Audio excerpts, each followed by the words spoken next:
Hello everyone, welcome to our channel. இன்னைக்கு கணக்கு 9ஆம் வகுப்பு 5வது பாடம் ஆயத்தொலை வடிவியல்ல எக்ஸசைஸ் 5.1 பார்க்கலாம். சரிங்களா? ஆயத்தொலை வடிவியல் வந்து பேஜ் நம்பர் 197ல இருக்கு. நம்ம வந்து எக்ஸசைஸ் போறதுக்கு முன்னாடி சின்னதா ஒரு இன்ட்ரோடக்ஷன் மாதிரி ஆயத்தொலை வடிவியல் என்ன அப்படின்னு பார்த்துடலாம். பேஜ் நம்பர் 202ல பாருங்க. இந்த மாதிரி வந்து கிராஃப் ஷீட்ல வந்து நமக்கு இப்படி ஒரு கோடு கொடுத்துட்டு இது வந்து எக்ஸ், இந்த பக்கம் வர நம்பர் எல்லாமே நமக்கு மைனஸ், இந்த பக்கம் வர நம்பர் எல்லாமே நமக்கு ப்ளஸில் வரும். அதே மாதிரி கீழே இந்த பக்கம் வர நம்பர் எல்லாமே மைனஸ், மேலே வர நம்பர் எல்லாமே நமக்கு ப்ளஸ். இது வந்து நமக்கு ஒய் மைனஸ், இது வந்து ஒய், இது எக்ஸ் மைனஸ், இது எக்ஸ். ஸோ இங்கே மேலே சின்னதாக ஒரு பாயிண்ட் மாதிரி புள்ளி ஒரு கோடு மாதிரி சின்னதாக ஒரு கோடு மாதிரி கொடுத்துருக்காங்க இல்லையா, இது வந்து நமக்கு மைனஸ்ன்னு எடுத்துக்கணும். இது வந்து எக்ஸ் மைனஸ், இது வந்து எக்ஸ் ப்ளஸ், இது வந்து ஒய் மைனஸ், இது வந்து y ப்ளஸ். அவ்வளோதான். நடுவில் வந்து 0. சரிங்களா? இந்த செக்ஷன் வந்து நமக்கு கார் பகுதி 1, இந்த செக்ஷன் வந்து கார் பகுதி 2, இது வந்து கார் பகுதி 3, கார் பகுதி 4. அவ்வளோதான். ஸோ நீங்கள் சிம்பிளாக புரிஞ்சுக்கணுன்னா X minus X plus X minus Y plus Y. அவ்வளோதான். புரியுதுங்களா? கார் பகுதி 1, 2, 3, 4. அவ்வளோதான். புரியுதுங்களா? அடுத்தது நம்ம எக்ஸசைஸு 5.1ல் போகலாம். சரிங்களா? பின்வரும் புள்ளிகளை ஆய அச்சு வடிவத்தில் குறித்து அது எந்த கார் பகுதியில் அமைகிறது என காண்க. P -7 6, Q 7 -2, R -6 -7, S வந்து 3 5 மற்றும் T வந்து 3 9. அதாவது வந்து நமக்கு இங்கே மொத்தம் 5 புள்ளிகள் கொடுத்துருக்காங்க. இந்த 5 புள்ளிகளையும் வந்து நம்ம வந்து கிராஃப் ஷீட்டில் பாயிண்ட் பண்ணி புள்ளி வச்சு நம்ம அது எந்த கார் பகுதியில் அமைந்திருக்கு, அதாவது 1 2 3 4 அப்படிங்கிறத நம்ம வந்து பார்க்கணும் அப்படின்னு சொல்லியிருக்காங்க. சரிங்களா? முதல் கணக்கு போட்டுடலாங்களா? என்ன கொடுத்துருக்காங்க? -7 6 P கொடுத்துருக்காங்களா? ஸோ நம்ம வந்து இப்படி கோடு போட்டுக்கணும். அதே மாதிரி வந்து நீங்கள் அளவு வந்து கம்பல்சரி எழுதணும். எக்ஸ் அச்சு 1 சென்டிமீட்டர் ஈக்குவல் டு 1 அலகு, ஒய் அச்சு 1 சென்டிமீட்டர் ஈக்குவல் டு 1 அலகு. இந்த இதை வந்து நீங்கள் எழுதணும். சரிங்களா? கிராஃப் ஷீட்டில் இப்போ வந்து இங்கே பாருங்கள், இது வந்து எக்ஸ் மைனஸ், இது எக்ஸ், இந்த பக்கம் வர நம்பர் எல்லாமே மைனஸ், இந்த பக்கம் வர நம்பர் எல்லாமே ப்ளஸ். அதே மாதிரி இங்கே ஒய் மைனஸ், இது எல்லாமே மைனஸ், இது எல்லாமே ப்ளஸ். அவ்வளோதான். இது வந்து Y. Okay. So first point என்ன கொடுத்துருக்காங்க நமக்கு? -7 6. எப்போவுமே வந்து நீங்கள் வந்து ஃபஸ்ட்டு நம்ம எடுக்கிறோம் இல்லைங்களா, அந்த நம்பர் வந்து எக்ஸுன்னு எடுக்கணும். ரெண்டாவதாக எடுக்கிற நம்பர் வந்து நமக்கு என்ன? ஒய்ன்னு எடுக்கணும். புரியுதுங்களா? ஃபஸ்ட்டு வர நம்பர் எக்ஸு, அடுத்து வர நம்பர் ஒய். அவ்வளோதான். சிம்பிளாக புரிஞ்சுக்கோங்க. ஃபஸ்ட்டு வந்து -7 6ங்கிற புள்ளியை வந்து மார்க் பண்ண சொல்லியிருக்காங்க. -7ங்கிறது என்ன நமக்கு? எக்ஸ் அச்சு தானே. ஸோ அப்போ எக்ஸில் பார்க்கணும் இல்லையா? ஸோ -7 வந்து நமக்கு இந்த பக்கம் இருக்குது. அப்போ இங்கே வச்சுட்டு 6ங்கிறது நமக்கு வந்து ஒய். 6 எங்கே இருக்குது பாருங்கள்? இதோ இருக்குது பாருங்கள், ஒயில். 6 வந்து நமக்கு ப்ளஸில் தான் வந்திருக்கு. அதனால் இங்கே மார்க் பண்ணோம். சரிங்களா? இது வந்து நமக்கு -7 6 P. அவ்வளோதான். புரியுதுங்களா? அடுத்தது Q வந்து 7 -2ன்னு கொடுத்துருக்காங்க. Q -7ங்கிறது வந்து நமக்கு ப்ளஸ். அப்போ எக்ஸ் அச்சு இங்கே இருக்குது. ஸோ இப்போ 7 இங்கே இருக்கா? அடுத்தது என்ன? -2. -2ங்கிறது வந்து நமக்கு வந்து ஒயில் மைனஸில் வரும். இங்கே பாருங்கள், -2. அப்போ நம்ம இங்கே மார்க் பண்ணணும். 7 -2. இது வந்து நமக்கு Q. அடுத்த புள்ளி என்ன கொடுத்துருக்காங்க? -6 -7. ரெண்டுமே மைனஸில் தான் இருக்குது. அப்போ சிம்பிளாக நம்ம இப்படி எடுத்துடலாம். -6ங்கிறது வந்து எக்ஸ் அச்சு, -7ங்கிறது வந்து நமக்கு ஒய் அச்சு. ஸோ இங்கே புள்ளி வைக்கணும். அப்போது -6 -7. இது வந்து நமக்கு R. அவ்வளோதான். புரியுதுங்களா? அடுத்தது 3 5. எஸ் வந்து 3 5ன்னு கொடுத்துருக்காங்க. ரெண்டுமே ப்ளஸில் தான் கொடுத்துருக்காங்க. அப்போ நம்ம இந்த செக்ஷன் போயிடலாம். இது எக்ஸு, இது ஒய். ஏன்னா இது தானே நமக்கு வந்து ப்ளஸில் இருக்குது.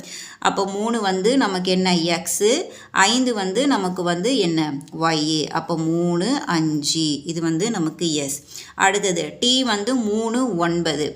ஸோ ரெண்டுமே நமக்கு ப்ளஸில் தான் இருக்குது. அப்போ எக்ஸ் வந்து நமக்கு 3, 9 வந்து நமக்கு ஒய். அப்போது 3 இங்கே வரும். ஸோ இங்கேருந்து இங்கே பாயிண்ட் 3 9. இது வந்து நமக்கு T. அவ்வளோதான். புரியுதுங்களா? ஸோ இது வந்து முதல் கார் பகுதி, இது வந்து இரண்டாவது கார் பகுதி, இது வந்து என்னது? மூன்றாவது கார் பகுதி, இது நான்காவது கார் பகுதி. அவ்வளோதான். புரியுதுங்களா? இப்போது இந்த PQRSலாம் எந்தெந்த கார் பகுதியில் வந்திருக்கு அப்படின்னு நம்மள எழுத சொல்லியிருக்காங்க. பாருங்கள், நமக்கு T வந்து முதல் கார் பகுதியில் வந்திருக்கு, S வந்து முதல் கார் பகுதியில் வந்திருக்கு, P வந்து ரெண்டாவது கார் பகுதியில் வந்திருக்கு, அடுத்தது வந்து R வந்து மூன்றாவது கார் பகுதியில் வந்திருக்கு, Q வந்து நமக்கு 4வது கார் பகுதியில் வந்திருக்கு. அதை எடுத்து நம்ம தனித்தனியாக அப்படியே எழுதிடணும். அவ்வளோதான். இங்கே பாருங்கள், P மைனஸ் 7 6 2வது கார் பகுதியில் வந்திருந்ததா, Q வந்து 4, R வந்து 3வது கார் பகுதி, S வந்து முதல் கார் பகுதி, T வந்து முதல் கார் பகுதி. அவ்வளோதான். புரியுதுங்களா? அடுத்தது 2வது கணக்கு பார்க்கலாமா? அருகில் உள்ள 5.11 தரப்பட்டுள்ள கார்ட்டீசியன் தளத்தில் இருந்து பின்வரும் புள்ளிகளின் கிடை அச்சு தொலைவு மற்றும் செங்குத்து அச்சு தொலைவை எழுதுக. அதாவது நமக்கு இங்கே பக்கத்தில் வந்து என்ன கொடுத்துருக்காங்க, ஒரு கிராஃப் ஷீட் மாதிரி கொடுத்துருக்காங்க. அதில் புள்ளிகள் எல்லாம் மார்க் பண்ணி கொடுத்துருக்காங்க. X minus X, Y minus Y அப்படின்ட்டு கொடுத்துருக்காங்க.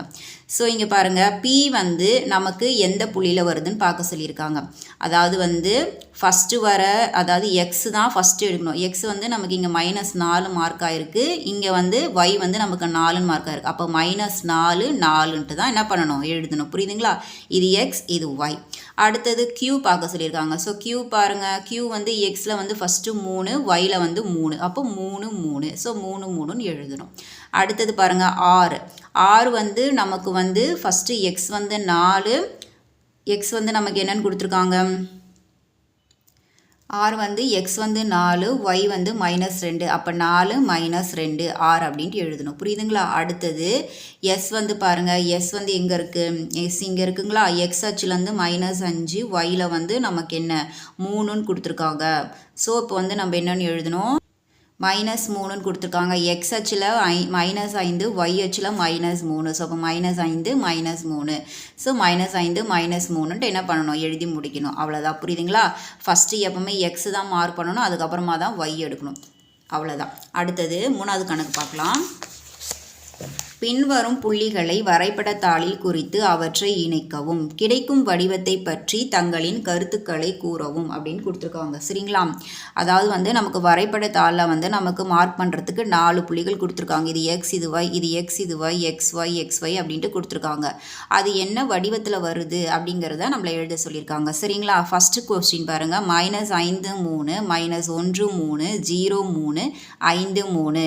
ஸோ எப்போவுமே as usual first number x, second number வந்து நமக்கு என்ன ஒய். இதை மார்க் பண்ணி நம்ம என்ன வடிவில் வந்திருக்குன்ட்டு பார்த்துடலாமா? ஃபஸ்ட்டு புள்ளி என்ன, -5 3. -5ங்கிறது வந்து நமக்கு எக்ஸு, 3ங்கிறது வந்து நமக்கு என்ன ஒய். அவ்வளோதான். இங்கே பாருங்கள், -5 இங்கே 3. அப்போ -5 3. அடுத்த புள்ளி என்ன, -1 எக்ஸு, 3 வந்து நமக்கு என்ன ஒய். அப்போ இங்கேருந்து இங்கே. ஸோ -1 3.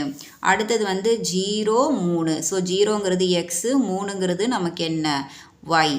அப்போது 0 3. அடுத்தது 5 3. ஸோ 5ங்கிறது நமக்கு எக்ஸு, 3ங்கிறது நமக்கு என்ன ஒய். ஸோ அப்போ 5 3. அப்போது நமக்கு ஒரே நேர்கோட்டிலேயே தான் நமக்கு என்ன வந்திருக்கு, இந்த முதல் கணக்கு வந்திருக்கு. ஸோ அப்போ இது வந்து எக்ஸு அச்சிற்கு இணையான நேர்கோடு அப்படின்னு நம்ம என்ன பண்ணணும், எழுதணும். ஏன்னா எக்ஸ் அச்சிற்கு மேலே தானே நமக்கு நேராக பாயிண்ட்டுங்க வந்திருக்கு, 4 புள்ளிகளும் வந்திருக்கு. அதனால் இதுக்கு நம்ம என்னென்னு எழுதணும், எக்ஸ் அச்சிற்கு இணையான நேர்கோடு அப்படின்ட்டு 3வது கணக்கில் முதல் கணக்கை எழுதி முடிக்கணும். புரியுதுங்களா? அடுத்தது 2வது கணக்கு பார்க்கலாங்களா? பாருங்கள், 2வது கணக்கு 0 -4, 0 -2, 0 4, 0 5ன்னு கொடுத்துருக்காங்க. ஸோ கவனிக்கணும், எக்ஸ் அச்சு எல்லாமே நமக்கு 0 0ன்னு தான் கொடுத்துருக்காங்க. ஒய் தான் நமக்கு என்னவாயிருக்கு, மாறி இருக்குது. ஸோ முதல் புள்ளியை மார்க் பண்ணிடலாமா, 0 -4. பாருங்கள், 0 -4. ஸோ எக்ஸ் அச்சு வந்து நமக்கு 0, -4 வந்து நமக்கு ஒய் அச்சு. அப்போ 0 -4. அடுத்தது 0 -2. ஸோ 0 -2. அடுத்தது வந்து 0 4. ஸோ 0 எக்ஸ் அச்சு, 4ங்கிறது வந்து நமக்கு என்ன ஒய் அச்சு. ஸோ 0 4. ஸோ இதை நான் அழைச்சிட்றேன். ஸோ 0 4. ஓகேவா? அடுத்தது 0 5. 0 எக்ஸு, 5 வந்து நமக்கு என்ன ஒய் அச்சு. ஸோ அப்போ நமக்கு என்னவாகுது, இந்த ஒய் அச்சிற்கு மேலே நமக்கு வந்து 4 புள்ளிகளும் வந்து நமக்கு அமையுது. அப்போ நம்ம என்னென்னு எழுதணும், ஒய் அச்சின் மேல் அமைந்துள்ள நேர்கோடு. சரிங்களா? ஒய் அச்சிற்கு மேலே தானே நமக்கு கோடு நேராக வருது. ஸோ அதனால் ஒய் அச்சிற்கு மேல் அமைந்துள்ள நேர்கோடு அப்படின்னு எழுதி முடிக்கணும். அவ்வளோதான். புரியுதுங்களா? அடுத்தது 4வது கணக்கு பாருங்கள். பின்வரும் புள்ளிகளை ஆயத்தொலை தளத்தில் குறித்து வரிசைப்படி அவற்றை இணைக்கவும். எந்த வகையான வடிவியல் உருவம் கிடைக்கும். அதாவது நமக்கு வந்து 4 புள்ளிகள் கொடுத்துருக்காங்க. நம்மளை வந்து கிராஃப் ஷீட்டில் வந்து மார்க் பண்ண சொல்லியிருக்காங்க. பண்ணிவிட்டு அது எந்த வடிவத்தில் வருது அப்படிங்கிறத நம்மளை என்ன பண்ண சொல்லியிருக்காங்க, எழுத சொல்லியிருக்காங்க. ஸோ நம்ம 4th சம் பண்ணிடலாம். முதல் கணக்கில் அந்த ஃபஸ்ட்டு பாயிண்ட் என்ன, 0 0. ஸோ அப்போ 0 0. இப்போ இதுதான் நமக்கு என்ன வரும், பாயிண்ட்டாக வரும் 0 0. அடுத்தது வந்து -4 0ன்னு கொடுத்துருக்காங்க. ஸோ -4ங்கிறது வந்து நமக்கு எக்ஸு, 0ங்கிறது வந்து நமக்கு என்ன, y அச்சு. அவ்வளோதான். இங்கே வந்து நம்ம மார்க் பண்ணிடணும். 0 -4 0 இங்கே மார்க் பண்ணியாச்சு. அடுத்தது என்ன இருக்குது, -4 எக்ஸ் அச்சு, 4ங்கிறது வந்து y அச்சு. ஸோ இங்கே வரும் -4 4. அடுத்தது 0 -4, 0 வந்து எக்ஸ் அச்சு, -4ங்கிறது வந்து நமக்கு என்ன, y அச்சு. ஸோ பாருங்கள், இப்போ நமக்கு இங்கேருந்து, ஸோ இந்த பாயிண்ட்லேருந்து இங்கே, அதுக்கப்புறமா வந்து இந்த பாயிண்ட்லேருந்து இங்கே, இந்த பாயிண்ட்லேருந்து இங்கே. அப்போ நமக்கு என்னவா வந்திருக்கு இந்த ஷேப்பு, சதுரம். ஸோ சதுரமாக தானே வந்திருக்கு. அப்போ நம்ம வந்து என்னென்னு எழுதணும், சதுரம் அப்படின்ட்டு 4th சம்மில் ஃபஸ்ட்டு சம் எழுதி முடிக்கணும். அவ்வளோதான். புரியுதுங்களா? அடுத்தது ரெண்டாவது கணக்கு பாருங்கள். -3 2 3 -6 -1 5 -1 அப்படின்னு கொடுத்துருக்காங்க. ஸோ இது எக்ஸ், இது ஒய், இது எக்ஸ், இது Y, X Y X Y. So இப்போ இதை வந்து நம்ம மார்க் பண்ணிவிட்டு இது என்ன வடிவத்தில் வந்திருக்குங்கிறத நம்ம எழுதலாம். சரிங்களா? ஃபஸ்ட்டு புள்ளி வந்து -3 3. -3ங்கிறது வந்து நமக்கு எக்ஸ் ஆச்சு, 3ங்கிறது வந்து நமக்கு என்ன, y ஆச்சு. அப்போ -3 3. அடுத்த புள்ளி என்ன, 2 3. ஸோ 2ங்கிறது நமக்கு இங்கே எக்ஸ் இருக்குது, 3ங்கிறது நமக்கு வந்து இங்கே ஒயில் இருக்குது. ஸோ அப்போ 2 3. சரிங்களா? அடுத்தது -6 -1. ஸோ ரெண்டுமே நமக்கு மைனஸில் வந்திருக்கு. அப்போ -6 இங்கே -1. ஸோ -6 -1. அடுத்தது வந்து 5 -1. ஸோ எக்ஸ் அச்சில் 5 -1 வந்து நமக்கு என்ன, y. அப்போ 5 -1. ஸோ இப்போ நமக்கு இங்கே பாருங்கள், புள்ளிகளை இணைக்கலாமா? ஸோ இங்கேருந்து இங்கே, இங்கேருந்து இந்த பாயிண்ட்டு, அதுக்கப்புறம் வந்து இங்கேருந்து இந்த பாயிண்ட்டு, அதுக்கப்புறம் வந்து இங்கேருந்து இந்த பாயிண்ட்டு. ஸோ இப்போ நமக்கு என்ன ஷேப் வந்திருக்கு, சரிவகம். இதை பார்க்கும்போது நமக்கு என்ன ஷேப்பில் இருக்குது, சரிவகத்தில் இருக்குது. அப்போ நம்ம என்னென்னு எழுதணும், சரிவகம் அப்படின்ட்டு எழுதணும். அவ்வளோதான். புரியுதுங்களா? ஸோ ஒன்றும் கிடையாது.